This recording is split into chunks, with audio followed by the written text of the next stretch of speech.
জীববৈচিত্র্য সংরক্ষণ, পরিবেশ গবেষণা, বৃক্ষরোপণ ও পরিবেশ সচেতনতা বৃদ্ধিতে অসামান্য অবদানের স্বীকৃতিস্বরূপ ৬ ক্যাটাগরিতে ৫ ব্যক্তি ও ১ প্রতিষ্ঠানকে দ্বিজেন শর্মা পরিবেশ পদক ২০২৫-এ ভূষিত করা হয়েছে।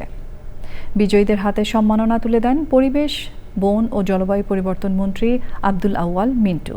বিস্তারিত মাহবুব মোর্শেদের রিপোর্টে। ব্র্যাক ব্যাংক ও তরুপল্লবের যৌথ উদ্যোগে প্রাণ, পরিবেশ ও প্রতিবেশ রক্ষায় অবদানের বিশেষ সম্মাননা তুলে দিতে দ্বিতীয়বারের মতো দ্বিজেন শর্মা পরিবেশ পদক প্রদান ২০২৫-এর আয়োজন।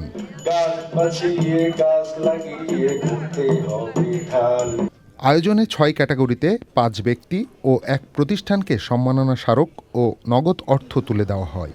নিসর্গ পুরস্কার ক্যাটাগরিতে অধ্যাপক ডক্টর মোহাম্মদ আশরাফুজ্জামান, বৃক্ষশাখা সম্মাননা ক্যাটাগরিতে মোহাম্মদ বাদশা মিয়া, সবুজ সারথি সম্মাননা ক্যাটাগরিতে উম্মে কুলসুম পপি, নবীন নিসর্গ সম্মাননা ক্যাটাগরিতে সুমাইয়া মারিয়ম, পরিবেশ কীর্তিমান সম্মাননা ক্যাটাগরিতে অধ্যাপক ডক্টর কাজী আহসান হাবিব এবং জীব বৈচিত্র্য পুরস্কার ক্যাটাগরিতে প্রতিষ্ঠান হিসেবে সম্মাননা পেয়েছে প্রাণ বৈচিত্র্য খামার। অনুষ্ঠানে অতিথিরা বলেন, আর্থিক কর্মকাণ্ডের পাশাপাশি পরিবেশ রক্ষায় বিনিয়োগ ভবিষ্যৎ বিনির্মাণের প্রস্তুতি। দ্বিজেন শর্মা পরিবেশ পদক শুধু একটি সম্মাননা নয়, এটি আমাদের পক্ষ থেকে একটি সোশ্যাল মেসেজ অলসো।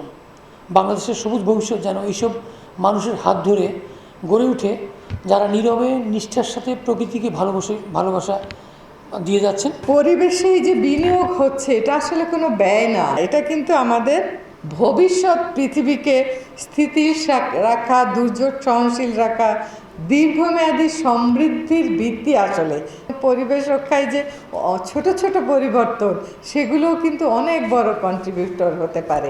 সম্মাননা প্রাপ্তদের অভিনন্দন জানিয়ে জলবায়ু পরিবর্তনের বিরুদ্ধে লড়াইয়ে সরকারের পাশাপাশি সবার সম্মিলিত প্রয়াসের প্রয়োজনীয়তা তুলে ধরেন পরিবেশ, বন ও জলবায়ু পরিবর্তন মন্ত্রী। জলবায়ু পরিবর্তনের বিরুদ্ধে লড়াই কেবল একটি মন্ত্রণালয়ের দায়িত্ব নয়, এটি প্রতিটি মন্ত্রণালয়, প্রতিটি স্থানীয় সরকার প্রতিষ্ঠান, প্রতিটি শিক্ষা প্রতিষ্ঠান, প্রতিটি শিল্প প্রতিষ্ঠান এবং প্রতিটি নাগরিকের সম্মিলিত দায়িত্ব।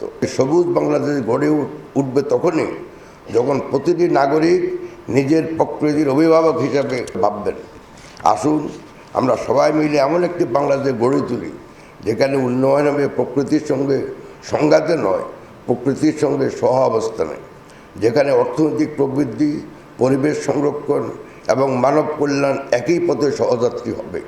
সবুজ, বাসযোগ্য ও পরিচ্ছন্ন বাংলাদেশ গড়তে বিজ্ঞানসম্মত শিল্পায়নের পাশাপাশি পরিবেশ সংরক্ষণে সহাবস্থানের কথা উঠে আসে দ্বিজেন শর্মা পরিবেশ পদক অনুষ্ঠান থেকে। মাহবুব মোর্শেদ, চ্যানেল আই, ঢাকা।